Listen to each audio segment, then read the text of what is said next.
holiday travel season is just about over, but many of the travel restrictions imposed in 2006 remain. While you're still allowed to have carry-on bags, some permitted items are being banned from the cabin. As Trish Regan reports, it's hitting a sour note with some travelers. For 4 decades, wherever jazz trumpeter Valery Pomonarev flew, his rare 1961 Constellation trumpet flew with him as carry-on luggage. This is the prized possession of Valery Pomonarev. So prized that when screeners at a Paris airport told him he needed to check his trumpet as cargo before boarding a plane home to New York City, he refused. For me, or any musician, to put instrument under, it's the same like for a mother to put her baby into luggage compartment.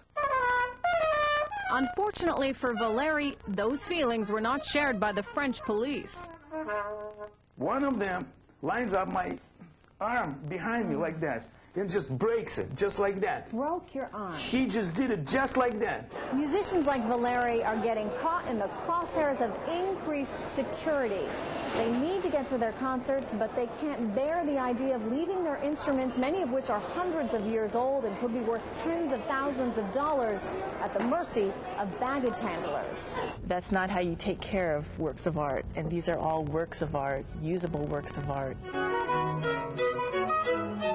Cristofini practices her art on a 230-year-old handmade Italian violin, worth $200,000. Rather than risk checking instruments, she and her fellow musicians with St. Luke's Orchestra in New York canceled a European tour this fall amid a heightened security alert.